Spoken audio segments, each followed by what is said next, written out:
Welcome to the High Vibe Moms Club, the podcast for ambitious women ready to ditch burnout, diet culture, and mom guilt so they can feel hot, healthy, and radiant from the inside out.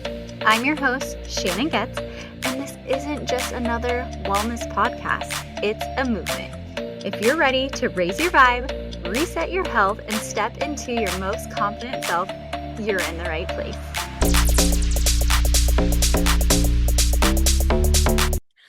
Hello, and welcome to another episode of High Vibe Moms Club.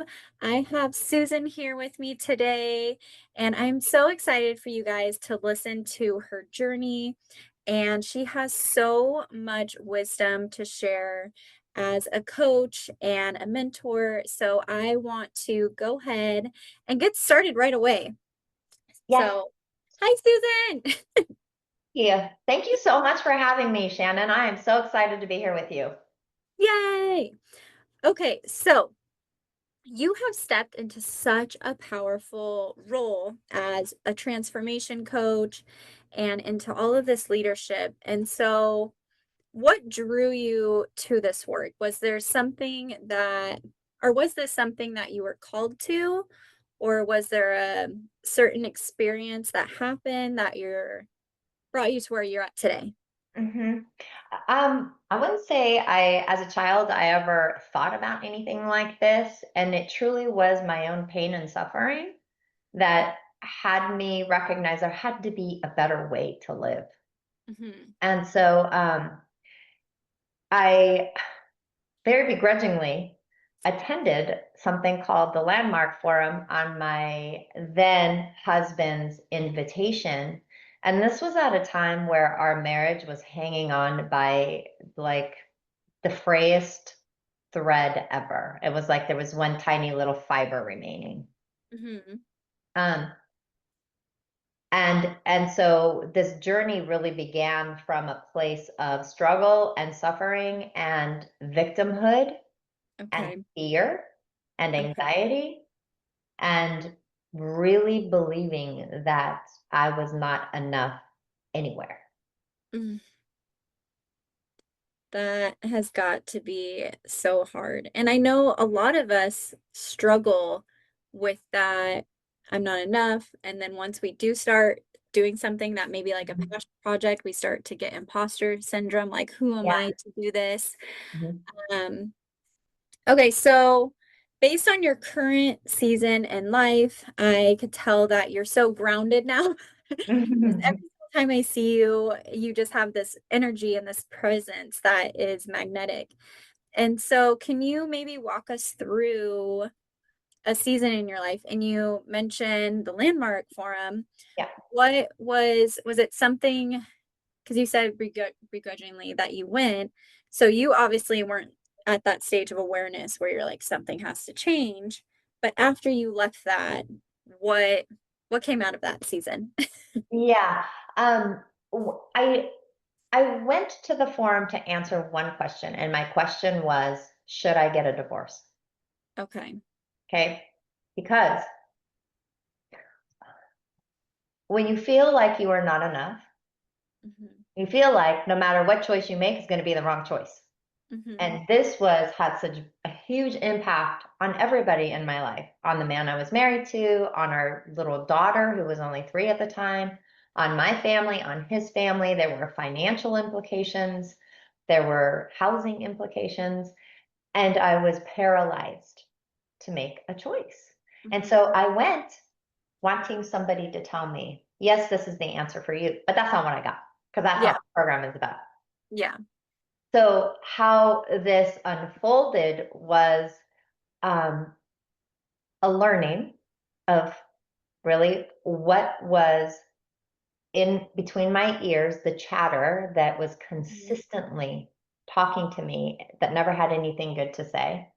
It was Mhm. always, and this chatter, we all have it. And some, if you read self-help books, or if you really love like Brene Brown and Eckhart Tolle and folks like that, everybody calls it something else, but everybody points to the same thing. And it's the voice inside of our head that really is what drives us.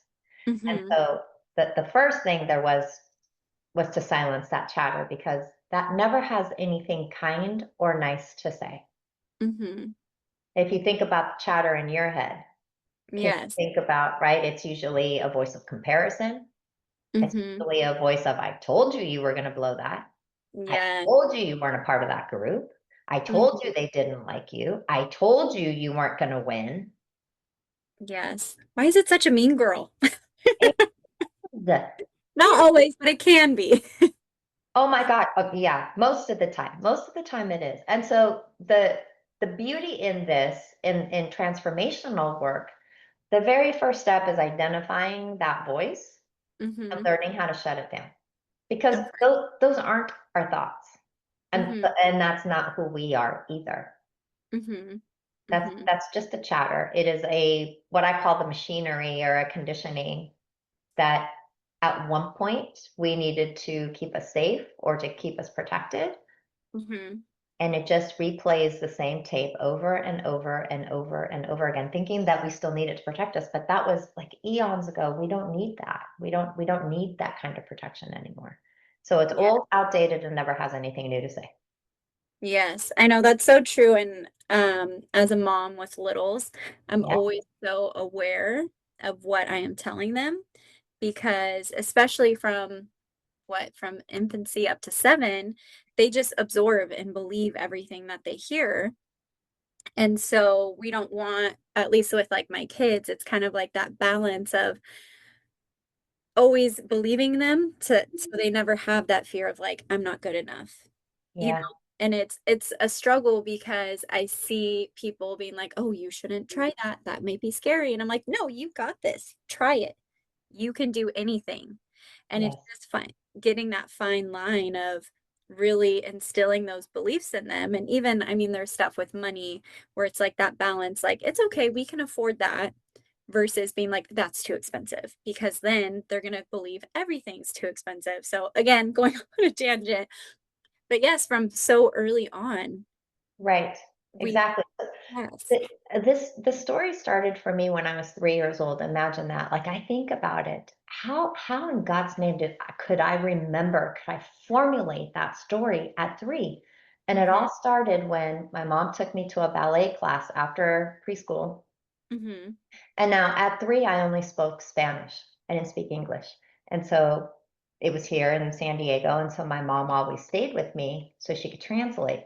And Hmm. every once in a while, I would look over my shoulder just to make sure my mom was sitting on the bench where she always sat with her crochet, waiting for me to do ballet.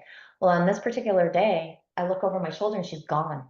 And I Hmm. did not know she was leaving. And so what happened? Panic set in instantly. I started to cry, and I cried so hard, I threw up right there on the ballet floor. Poor thing. So my mom comes back to pick me up from class. And the teacher says, don't bring her back. And it was just like, I Hmm. didn't really understand what she said, but I could tell by her posture, by her tone, by her finger, by the squinch in her face that it wasn't good. That Yeah. was the first time I can remember actually having the thought, I'm not good enough and I don't belong. Hmm. And then when I'm sitting at the forum and I'm looking back through my life, I'm thinking, it's present everywhere. I can remember being in middle school. I didn't have any friends, none at school. And so what did I make that mean? I don't belong. I'm Hmm. not good enough to have friends. In college, my roommates went to a girls' trip and I didn't get invited. Don't belong. At Hmm. my jazzercise class that I've been teaching for 27 years, if somebody makes some comment about um, a class that I taught or a particular song they didn't like or whatever, it's the I'm not good enough thing. Hmm. And so in discovering these stories, I can uncollapse what happened. So let's go back to the example in ballet.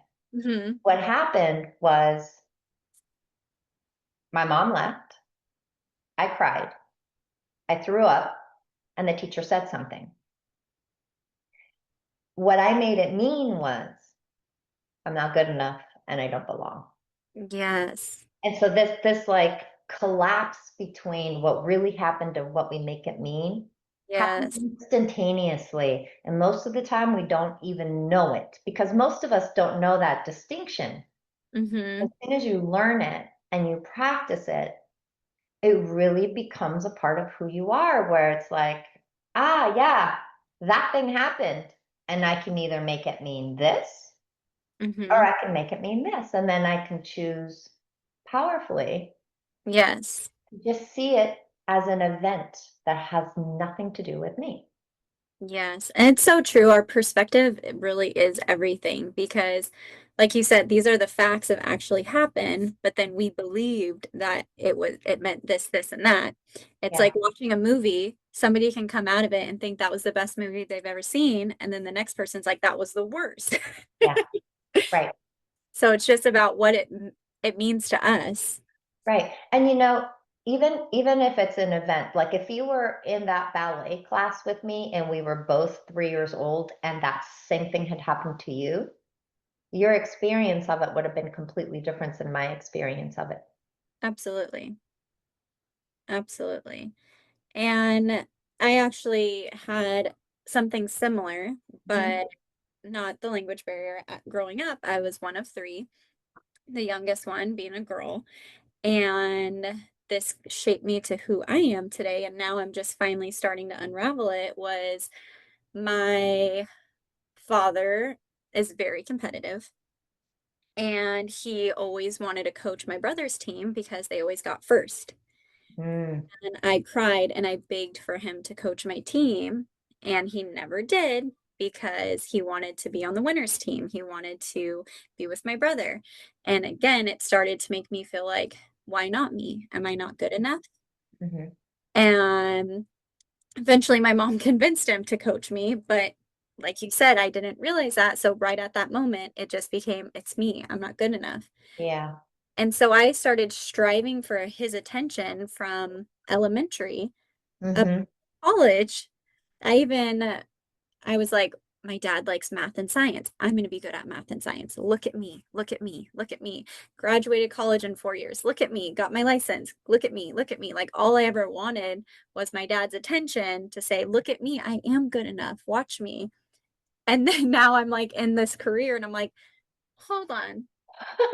I like this? Or was I just doing this because I was trying to show my dad that I am good enough? Yeah, exactly. So And it's just wild what we do as little kids and how it's running the show now.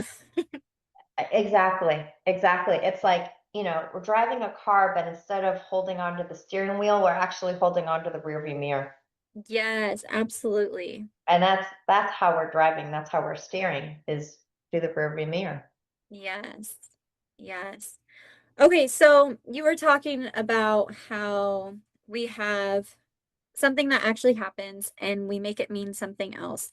Yeah. For the listeners, if they are maybe feeling, hey, I'm not enough, I don't belong, um, how can they kind of put that together like that story like you knew exactly pinpoint yes when I was 3 years old this happened and I was able to discover yes it was when I wanted my dad to coach me in Hmm. soccer but it Hmm. was a lot of journaling to get there and to ask the questions. Is there any method or questions that you recommend that they can start to ask themselves, journal about it to uncover the situation to start their healing journey? Um, there are things we can do, Hmm. but the first step is in identifying the blind spots, and we Hmm. cannot identify blind spots on our own Okay. because they're back here. We can't see them. Hmm. And only when we go through some kind of a program or we have a coach or we have somebody to help us walk through that phase can we put them in front of us and then do something about it. So Yeah. that identifying that story didn't come until I participated in the entire landmark curriculum and could see my blind spots so clearly that Hmm. I can pinpoint, I can go back in my life and pinpoint every single instant that formed my belief system. Yes. And when I Yeah. saw it, I had the power to do something about it. Mhm. And I'll tell you why that is. Like let's take the conversation of weight loss. Our country is in an epidemic of Ugh, yes. obesity, right? It That's why is, I'm here, folks. what's Get the that? message out. I said that's why I started this, to get the message out. You Yeah, can change your life. you can. You can change your life. And here's the thing, no amount of knowing is going to make a difference. Yeah. I'll qualify why I say that because I don't want your There's listeners. an abundant amount of information out there. So yes. There is an abundant amount of information out there. We are all learned. We have all seen the messages. We have all read the labels. We all know that you have to exercise and you have to eat well. And we still have a problem. Hmm. Why?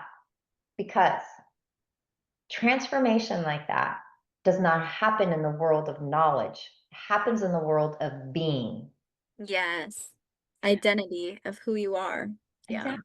Exactly. And so we are called human beings for a reason, right? We're not human doers, which many of us may be, where we feel like we have to get our connection with people through doing things, or human havers, Yes. having like this big giant house and this super fancy car and having a Hmm. straight A student kid and the most gorgeous husband, whatever. Somehow we feel like, right, that gives Yes. us value. But the truth is, all of that is a source outside of us. The Yes. only thing that's internal to us is who we be, who we are, how we show up, right? Yes.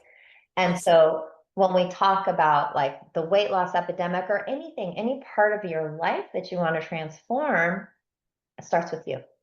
And it Absolutely. starts with identifying how you got to be the way you are. Yes. Once you see that, you can do something completely about it. You can change every aspect of your life, but it's the seeing it that has to happen first. And that Yes. usually happens with a coach or a program. Like I said, I mean, I love the one-to-one work, but I also Mhm. love group work. So Yes. Absolutely. And I know for myself, I discovered it through like journaling mhm, and again, working with a coach. So that way I can help to mhm, uncover asking the right questions and diving deeper. mhm, And not even just doing it once. Like the first time you get asked certain questions, you might think one thing. And then as you're doing this work and discovering more about who you are, yeah. you're like, wait, hold on. Now I read that question differently. And I think it's this. Um, Yeah. and so talking about your being and the source and all of that good stuff, I'm very into spirituality. Hmm. And I believe that we are all a masterpiece because we're a piece of the master. Yeah. Um, so all of this, but I know with beliefs, a lot of it is once we discover that and we are working on kind of rewiring our subconscious mind. I think Hmm. you're familiar with like the subconscious as well. Um, One thing that I've talked about in my programs is neuroplasticity. Hmm. And for those that aren't aware of what neuroplasticity is, it's essentially your brain's ability to change and rewire itself. So I use different analogies. Sometimes it's a field, sometimes it's an anthill, but you can rewire your mind. So, yes, you might believe something from childhood, but once you discover that, it's like walking a path in a field. At first, it might be full of weeds and shrubs, but as you keep walking that path of this new belief, you Hmm. can start to forget about that belief that brought you to where you are today. Yeah. So, one of the things that with the identity work is yes, affirmations are good, but Susan, like you said, it's kind of it goes a little bit deeper. And when you talked about the weight loss, uh, Hmm. I know that I've had some clients where they get stuck because they have this belief of I'll never lose the weight. I've never Yeah. been able to lose the weight. Yeah. And then we try to shift that thinking. And I know some people are like, oh, you just have to believe like I'm fit, I'm healthy, all the things. But it's so far from where you currently are that there's like that gap that I'm not getting there. And you can Mhm. even try with something more subtle, like I'm a work in progress and my body is releasing the weight. Mm-hmm. But for people where they're still like, they can't even believe that, Mm-hmm. at what point, because obviously we need to regulate our nervous system. We need to be more, make our bodies feel safe. Yeah. So, with your experience, do you have any tools or tips to where you can feel safe in your body again Mm-hmm. to maybe start rewiring your brain? Yeah. So I think the conversation of not being able to lose weight is actually a symptom Mhm. of a deeper root conversation. And Mhm. so while we think about I'm going to manifest weight loss, you got to the like what is getting in the way of you manifesting weight loss? Is it Mhm. okay? Time? You don't have enough time? That's an excuse. That is a reason for not doing what needs to be done to get where you want to go. So what are you really committed to? Am I committed to complaining? And Mhm. am I committed to being comfortable? Yes. And am I committed to being a victim of this weight loss journey? Mhm. Or am I really committed to doing the hard work and getting out of my own way and doing what's required Mhm. to get what I want? Mhm. So it goes deep and see in my experience, Shannon, this is where most of us get stuck. Transformation is the most rewarding journey in life. Absolutely. But it's hard. That's what I was about to say. It's scary, it's hard, and sometimes you feel like you just want to throw your hands up in the air and go, "Oh my God, I'm so done with this." Yes. But your future then is going to look exactly like your past. Mhm. And if you're okay living that way, okay, great, be committed to that. Mhm. But if you want your future to look different, we need to do things differently, right? And so now in rewiring the brain, you can't, like, it can't be one of these things that says, let me think, what am I not committed to? Okay, so let's keep with this, um, let's keep with the conversation of weight loss. I just turned 55. And at 55, I feel better and I look better than I did at 20. When Mm. I was 19, I was close to 200 pounds. I was very overweight. I was very unhealthy. Um, and now at my age, and then I was committed to complaining about being fat, and I was committed to blaming my heritage and my ancestors and my mom for feeding me too much. Yeah, that's all a story. That's all nonsense. But I wasn't willing to put the work in to do the exercise, to eat the right food because I was in college with roommates and they wanted to go out and they wanted to eat all this stuff that I was not good. I shouldn't have been eating at 3 o'clock in the morning a hamburger after we went to a bar all night, right? Mhm. Yeah. But I did it. And then I ballooned up and they all stayed the same size. And so I fast forward to my commitment now is to be healthy. Like I want to live to 122. And Yes. I cannot put junk in my body and expect to live to 122. So the thoughts is I am committed to this goal of being healthy Mhm. and my behavior follows. It's Yes. not like I'm talking to myself, pretending I'm rewiring my brain and it's like this instantaneous shift. Something's going to happen. Like there is no magic pill. Yes. You got to do the work. And this is, I think, where we get stopped all the time is especially for new moms. I'm sure they're tired. I'm Yes. sure they feel like they're juggling 1,000 balls. I'm sure they feel like they have to be wife and mom. And if they have a job, they have to be an employee. And if family, they have to be daughter. They have to be all these things. And the chatter in our head makes it so loud Mhm. that we can't even hear our own wisdom, Yes.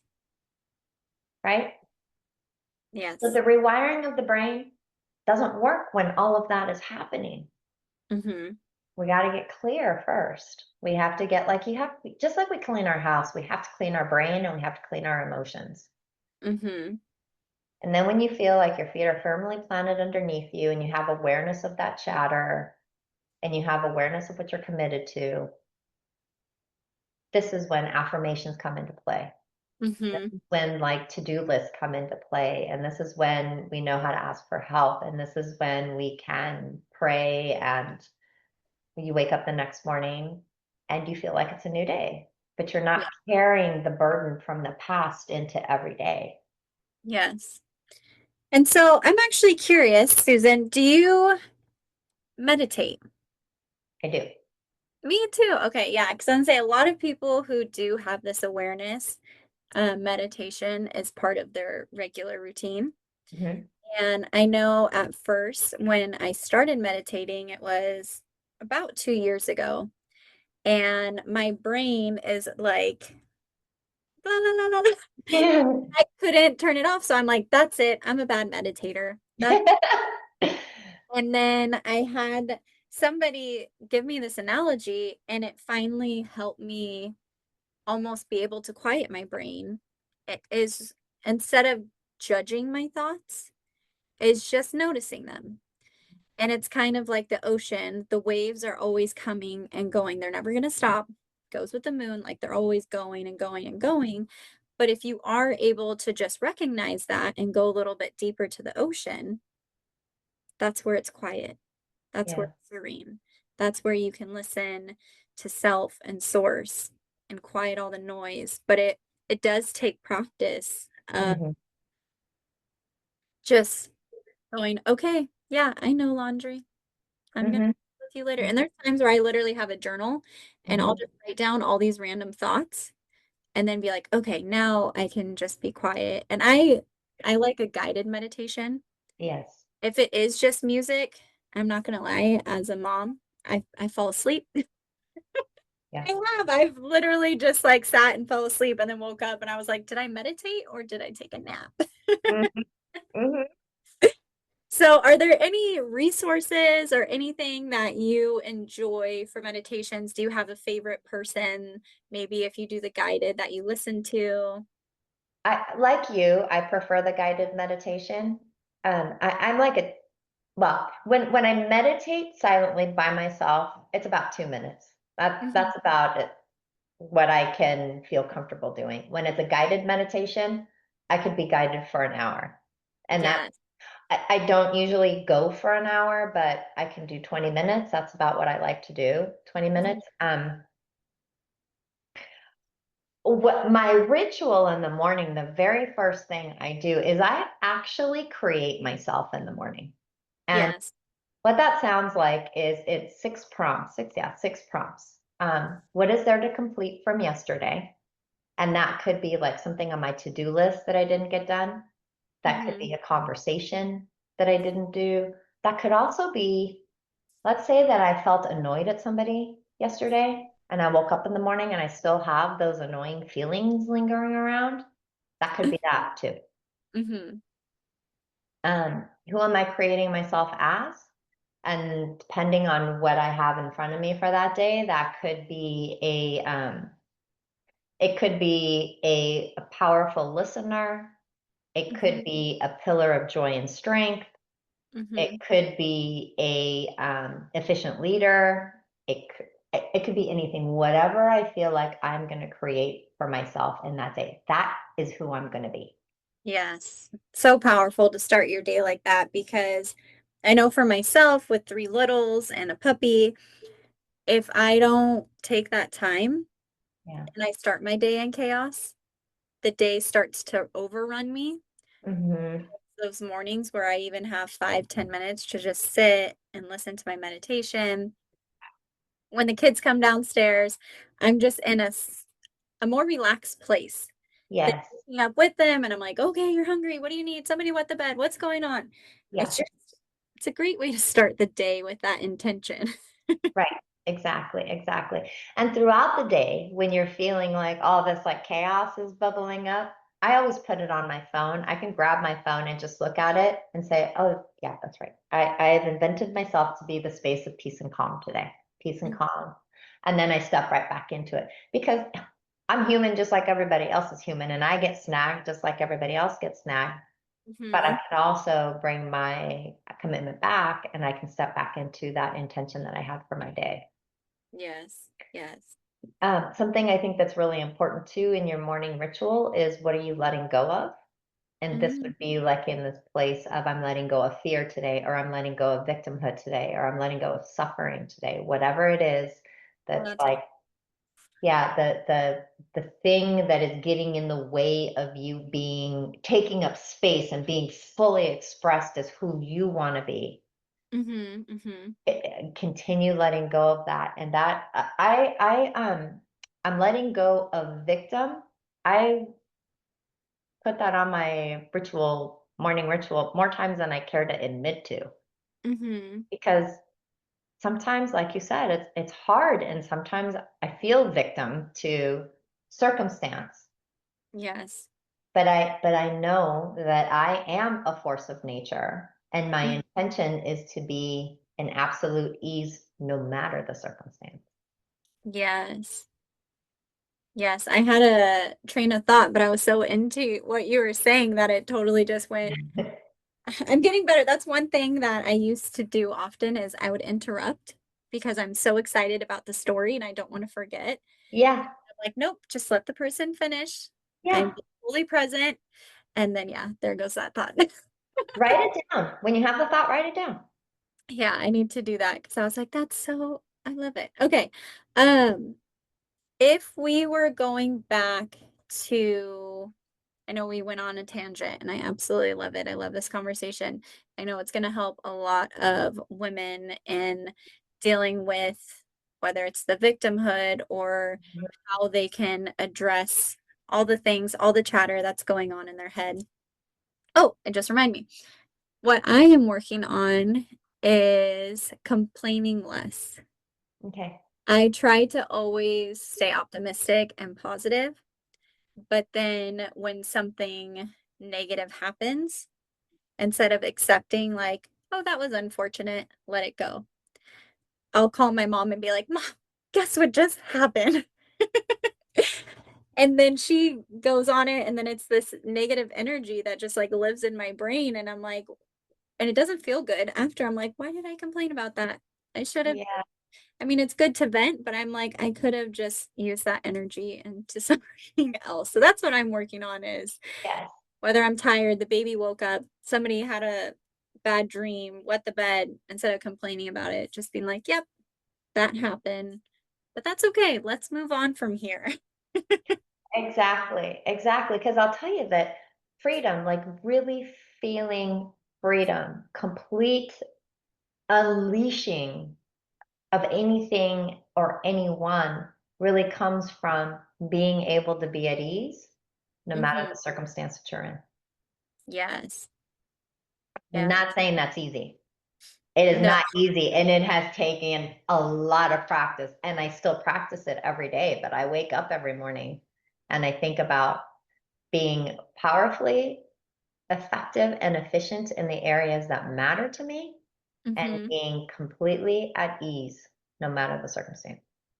Yes, absolutely. There's one thing that I do to try to bring more peace is gratitude. Yeah. Yes. Before I roll out of bed in the morning, the meditation, all the thing, I tried to have made a habit of just saying three things that I'm grateful for. Hmm. Like, I'm grateful for my healthy kiddos. I'm grateful that I'm still able to breastfeed, just little things. So then that way, when I do start my day, it already has that positive intention. And Yeah. like you said, a lot of times, as soon as we wake up, we start living in the past. Yeah. We start thinking about this happened and now I have to do this and the to-do list, and it goes on and on. So starting my day with those three things that I'm grateful for has helped me stay at peace. Yeah. And no matter what the chaos is, I'm like, okay, I am blessed. I am thankful for the chaos.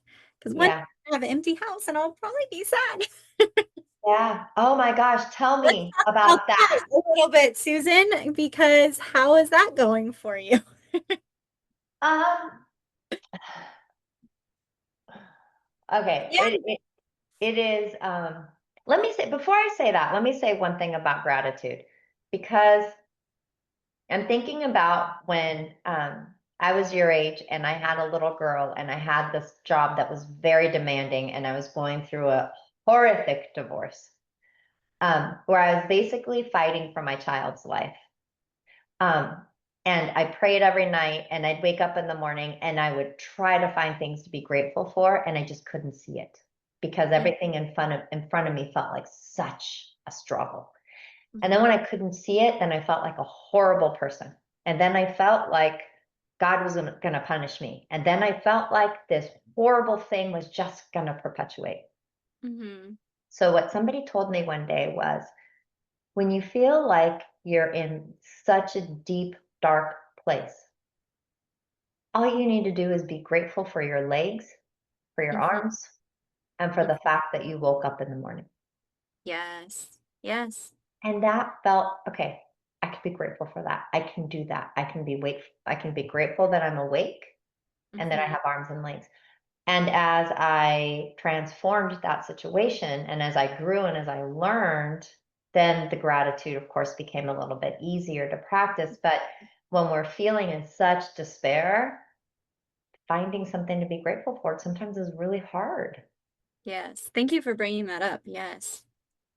Yeah. And for sharing that. Yeah, it's even just the air in my lungs, like so many people who are on breathing machines, like there's so many little things that we overlook that it's like, okay, I can be grateful for that. Exactly. Exactly. So to answer your question, okay, it has been magnificent. I will say that. And this journey really started in March when she received her acceptance letter to a university that she manifested attending 5 years ago. Amazing. When she started her bachelor's degree, she said, "Mom, the only school who offers a master's in play therapy is in Nashville, Tennessee, and that's where I'm gonna go." And I was That's amazing. like, "Can't you pick a school in San Diego? Why do you have to go all the way to Nashville? There's so many schools here." Now, one of them offered this program. And the magnificent thing about the story is that she applied to every graduate program in San Diego, did not get accepted to one. It wasn't meant to be. No, the only school that accepted her was a school in Nashville. Hmm. And so from March 12th, which was the day she received her acceptance letter, until about June, no, until about May 20th, I'm going to say. It was right around then. 2 months, a little bit more than 2 months. I suffered every day. And I Wow. had this ball in my belly that was so big and it was so hot, it would take my breath away. And if Mm, I thought about it even for an instant, I would just combust into tears, no matter where I was. yeah. It was such suffering. I was in this place of like creating this life of horror for me, of what's it going to be like without her. I'm going to be so lonely without her. She's going to be lonely without me. It nothing beautiful and pleasant and pretty. It was Mm. deep dark despair, horrible. Did any of those old thoughts come up about not belonging or they're leaving me or I'm not good enough or any of that resurface? Who am I without her was playing in my head quite a bit. Who am I Hmm. without her? And now, Shannon, I have been in the transformational world for 22 years, and still that thought came up for me. Who am I without her? Hmm. And so I reached out to my coach and I told her what was happening. And she said, she was so great. And she said, you can be sad, but you don't have to suffer. Yeah. And I just sat there for a minute. And she said, suffering is a choice. So you can be with the sadness. You can be with the thoughts and you can choose to get stuck, Mhm. or you can choose just to let, like in meditation, you can choose to be aware of the thought and just let it process through you, or you can just hang on to it because of the unknown of what is coming.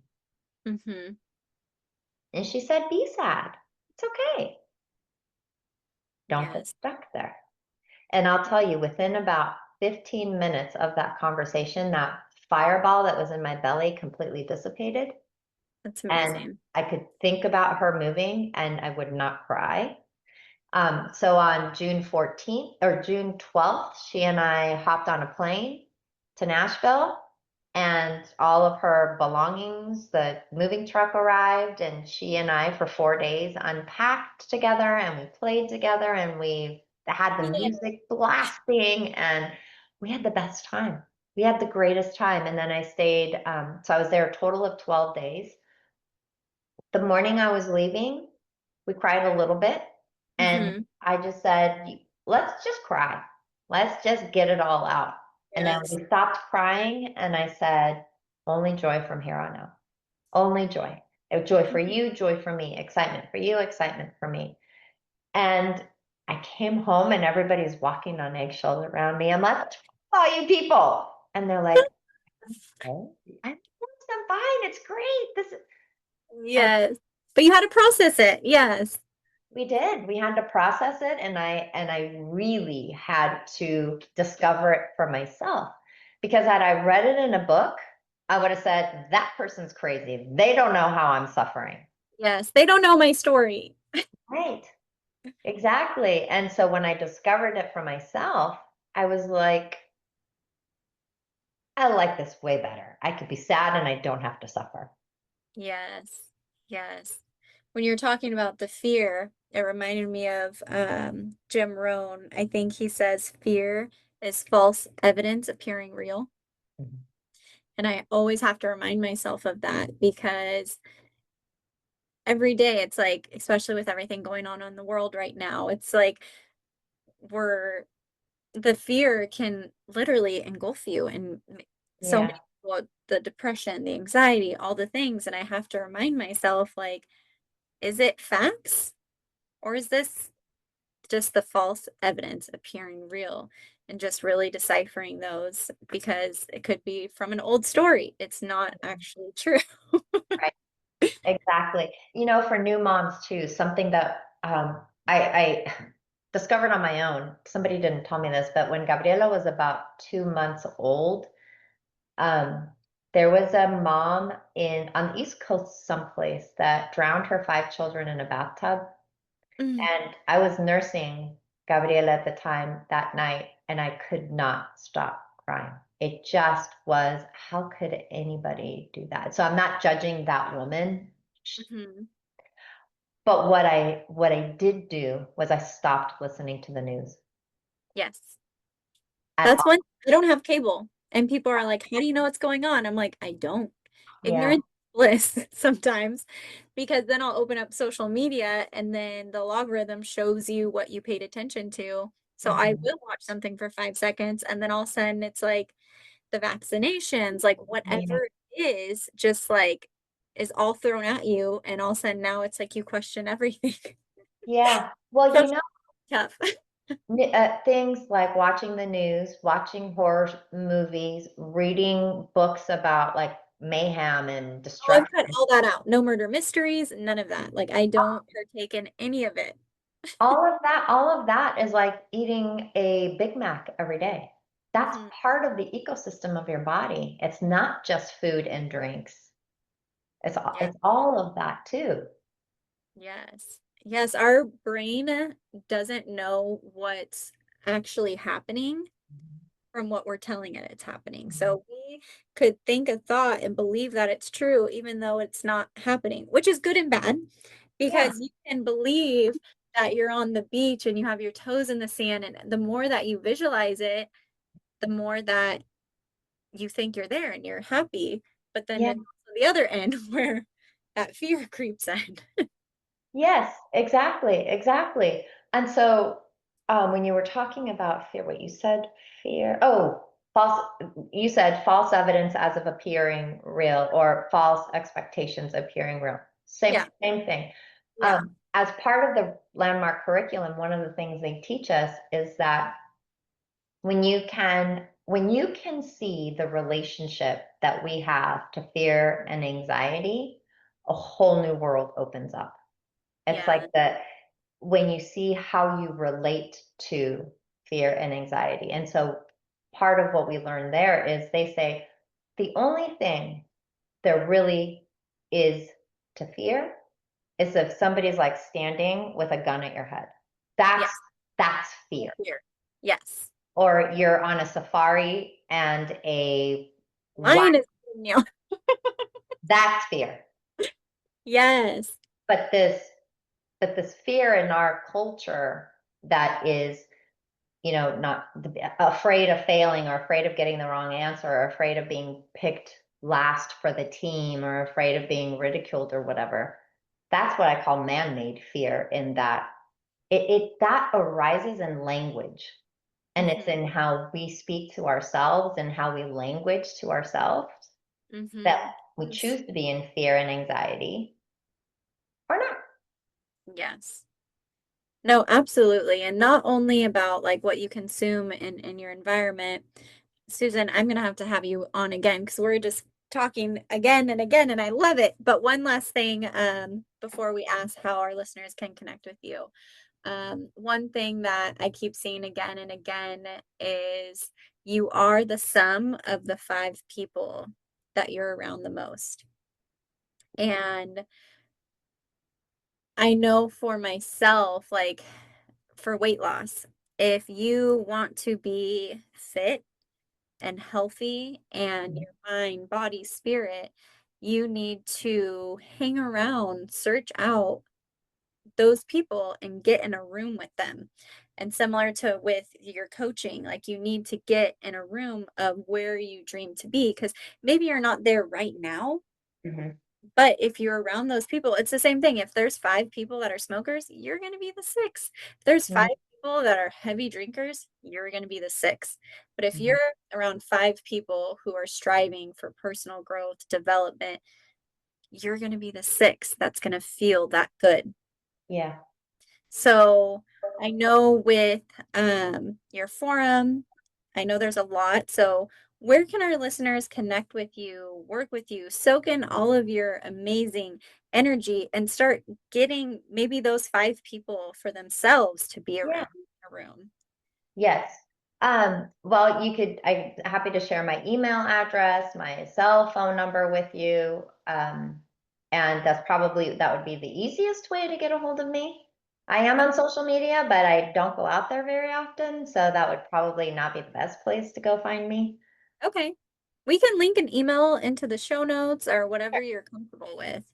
Yeah, and I'm happy to even just say it now if that's okay. It's Absolutely. my email address is smcallaghan, CALLAGHAN, the number two, at iCloud.com. And my phone number is 858-735-2714. Okay. Perfect.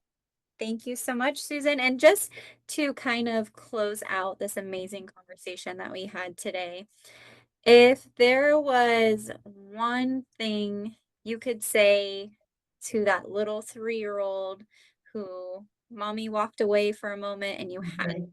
experience, to that little girl living inside of so many of us, what would you say to her today? Today, I would choose the word Ubuntu, which Okay. which means I am because we are.